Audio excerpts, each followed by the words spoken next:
So ito pala guys yung building niya. Mataas to. May hanggang 20th floor. 17 minutes lang. So this is the so ito yung amenities niya. Billiard. So maganda yung kanyang lounge. So may theater din siya. Theater area. Ito yung gym. So ito yung lounge area. Maganda siya guys. Talagang tuloy na yung lipat natin this year. Excited. Yung laundry nasa baba. There's a gym. So ito na yata yung pinakamura. 1.5. 1,500. Yung mga single bedroom. So ito na yung one bedroom. So ito yung magiging kwarto ng anak ko. How about the closet? Is it walk-in closet din siya guys? Okay lang o ano. So ang gusto kasi namin is full size window. Pangarap ko talaga yung ganyan, yung view. Ito yung view niya. Ano sinasabi ko pag nagandahan ako? Ayan o, nasa ito yung CR. Common CR natin. Ganda guys. So nandito pa lang tayo sa unit number. So, natuwa ako sa kwarto ko. So ito bale guys yung kwarto ng anak ko. Kasi one bedroom lang yung kukunin namin. So ito yung kitchen niya. So ayan. Ay, kung kusina nyo, Chi. Ito. Ay, maliit lang yan. Mas maganda to. Mas maganda to niya. Makita nyo. Parang yung sa'yo ng tatlo kayo. Yeah, this is only for us. Because Ito yung balcony. Maganda ang kanyang view. At ito ang view niya guys, buong London City. Okay ito guys. Ito pala yung una namin nakita. At mukhang okay sa akin. Approve sa akin to. parang less than So this is the bathroom. So yan, laundry, storage. So ayan. So feel na natin yung gusto ko combo. yung naon. Mas gusto daw namin yung nauna. So this is kitchen. Yung meron siyang laundry sa loob. This also 1,000. This is 16. This is the exact same, 1575. 1575. So this is 1,500 something. At meron ding simpleng closet. Mas maliit siya. Pero okay pa rin siya sa akin kasi meron forest view siya. Kabila kasi may building eh. Mas maganda yung kabila. Pero ito maganda po na siya. Ang ganda ng view, lake. Yung lake Tapos ang init, no? Yung heater. Tsaka ang lakas ng heater. The heater is Heater. medyo kakaiba yung tsura niya pag nasa video. Sa Toronto, ganun. So para sa akin okay talaga yung ganitong size. Para yung gamit namin is minimal lang, very minimal. Kasi wala naman kayong gamit. Bibiliin nyo na lang sofa.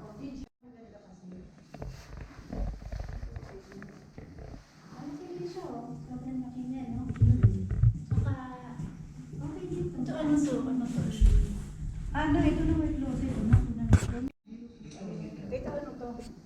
CR. Ay, alabasan na pala to. Ito naman to, ano to? ayun yung CR. Ito na nga yung CR. Sa pagpasok mo. So ito yung lakas ng heater niya ha. Tapos ito yung view. Ito yung lake. May view na lake dito. Okay na guys. Maganda. Mas gusto namin yung una na unit. Ay na, So, may bibisit ito, pa ba yan. tayo? So ito yung 2 bedroom. Ay, ang laki ng 2 bedroom. 187. Parking is only $75. Parang ayoko kasi na sobra. Kaya nga. Teka, this is the first room. But this is glass. Dalawang kwarto, Michelle. Ang ganda lalo. Open this, open to. Pwede naman si Miguel. What's inside? May kwarto Wow! Walk-in closet. So, maganda rin guys. Sobrang laki yung naman two dito. bedroom. Ganda.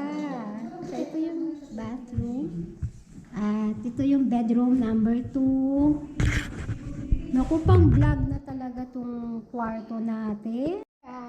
Ganyan. Closet room. So, just a few dollars lang naman to. This is 1,800. 2 bedroom. Plus yung utilities, Plus 1. etc. Magkano Laging to? Meron may ba? plus 200 to 300. So, ganito siya kalaki, guys. So, another 2 bedroom. Why is it small? The other one is much massive. May master bedroom? Ito, ano to? Single? 2 bedroom. 1 bedroom? 2 bedroom din to, guys. Pero mas gusto ko yung kanina. So, ayan. Ito pala yung ginagawa din. Ganda, guys. Excited na ako sa condo living. Pasupa. Ha? Ilang room to? Ilang room to? Walang Mas gusto ko nga yung open space eh. Hindi, mas gusto ko. Mas cute to. So, ito hindi open space. But, yan, meron tayong bedroom 2. So, may maliit na lagayan dito. 2 bathroom to. Oo, may sarili siyang bathroom. Yan. Brand new lahat. Yeah, the first, we will gonna be the first owner. Brand new lahat. Dito kasi lang. Kailangan nyo pagsupa doon sa labas. Sobrang haba ng ano nun. Pwede ka magka-basketball doon sa kabila eh. Okay naman yung CR. Hindi na kami mag-aagawan sa CR. Hindi siya lang naman siguro. So, ito pa yung una nating viewing ng building na to at nagustuhan na natin siya. Nagustuhan na kaagad kasi nga bago eh. So, first renter kami sa unit kasi last year lang tong building. So, bukas pala guys yung pinakamatinding winter, coldest night dito sa Ontario, negative 50 degrees. So, yan.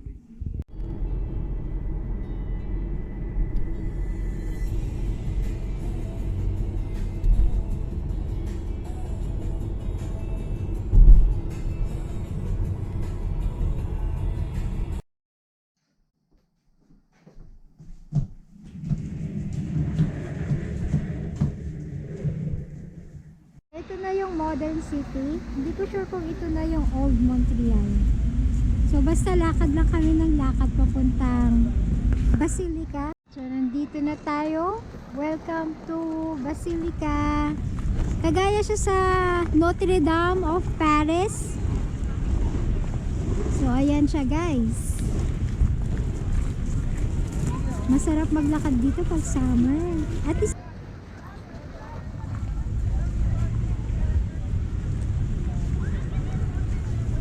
sa loob ng Notre Dame. So, ito siya guys. So, ito ang ating Disney princess na first time din sa Montreal. At nakalibre siya sa Montreal ah. So, hanggang 4 days siya dito. Mauna lang kami. So, papunta na tayo ng Old Port of Montreal. 10 minutes walk. So, ito na yung famous na Ferris wheel. At papalapit tayo doon sa kabilang area kasi nandun yung Old Port.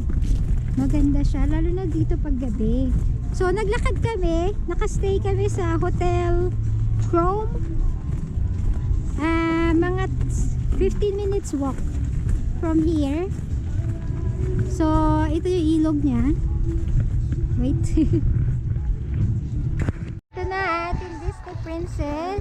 First time na makita itong Ferris wheel. Jutem! Canada! So, ito na yung pinakailog niya na nag-snow na. At pabalik na tayo. Next stop is Old Town. So, nandito na tayo sa Old Town. Para rin siyang sa Quebec City. Paskong Pasko pa rin dito, oh.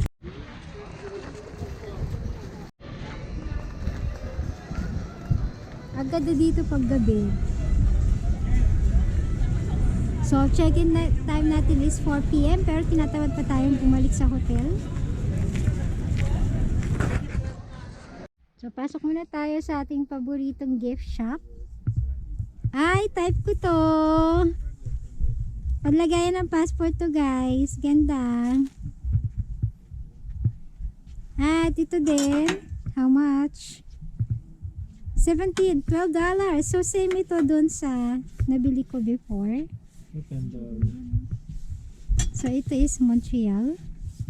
Parang gusto kong bumili. $12 siya, oh. So, nabudol na naman tayo, guys. Bumili tayo ng souvenir. Worth $50. Kasama yung mag, dalawang mag at dalawang shoulder bag. Crepe daw. So, magki-crepe naman tayo. Grabing gastos nitong holiday. So, ito guys, yung inabot. Kung bakit inabot ako ng $50. Ito lang siya. May tax siya ng $6. Ayan, binili ko yung mag. Dalawang mag, isang shoulder bag, tsaka isang bag din na isa. So, ito lang yung binili ko. Yan, maganda kasi talaga. Tsaka isa nito, oh. Bag din. At itong mag. Mahilig ako sa ganito, yung mga classic mag. Kasi may Montreal siya na pangalan. At itong white. Kasi may Canada siya. So ito yung order namin. Strawberry crepe. For magkano yan? $16. At ito yung isa. Plain lang. $10. So tikman natin dahil hindi ako nakapag-lunch guys. Ito na yung pinaka-lunch ko at 2 p.m. So dito kami kumain guys sa crepe. Ito na in-order namin, oh. Hindi ko kasi alam pangalan yan. So, inabot kami guys ng $35 dun sa dalawang crepe. Medyo overpriced pala dito. Ang laki ng tax niya. Totoo yung sabi na medyo malaki na yung tax dito sa Montreal.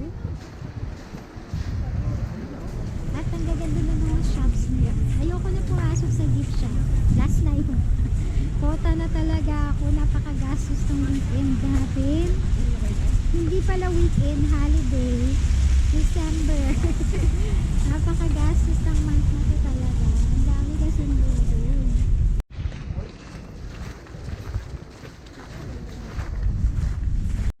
So para siyang New York Street. Concrete jungle. Where dreams are made of. Ay, ito, may church. May church, maganda to. So, picture-picture muna tayo ulit dyan. Ang ganda talaga ng mga old buildings. Ano siya? May character. May character pa rin. So, ayan. Ang ganda nito. Gothic talaga yung style niya. Oh. Ito yung magandang church. At sa likod ko ay mayroong magandang building. So, dito na yung room namin. Hotel Chrome. $126. So, ito na yata yung pinakamurang hotel dito. At 4 kami guys. So, kasya naman. Tingnan natin. So, itong fish taco is $15. 2 pieces. Pag 3 pieces siya nasa $20. Pwede na rin. At ito yung pork belly burger. So, ayun na ulit kami nakakain sa labas after almost a month na nakakulong sa bahay.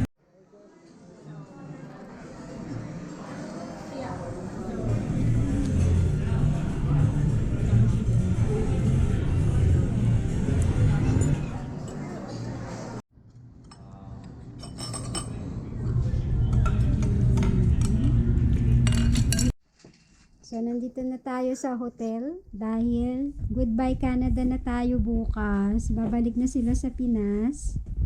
At goodbye Canada na. So, ito yung hotel dahil malayo kami sa airport. So, check natin. So, ito yung ano niya. Ayun, merong ref. Lagyan nyo yung ibang food dito. At may microwave. So, nabook ko to ng $160. Ito na yung pinakamura. At, kasya kami dito. 5 person dito sa... May sofa bed naman siya, kaya okay naman. At, aalis na nga sila. Tapos na ang kanilang bakasyon. Back to reality.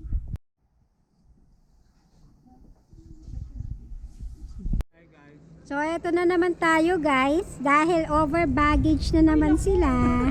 Over baggage ka Over baggage. 1 baggage lang kasi yung ticket nila.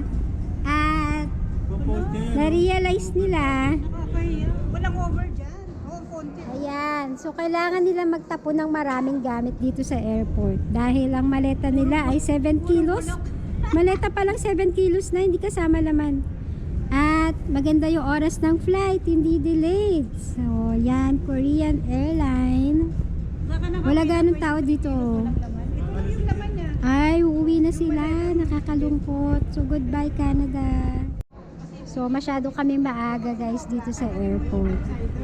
11:40 pa yung departure. Pero nandito na kami ng 7 dahil takot nga silang maiwan na aeroplano. So, ayan. Ang mga nepo, babalik na sila sa kanilang pamilya. Babalik na sila sa home country natin. Nakakalungkot. Excited na sila. So, nandito na sila, check-in counter. At sana hindi mapansin yung over baggage nila. So, ayan, super excited na. 16 hours trip. So, meron silang layover sa Korea.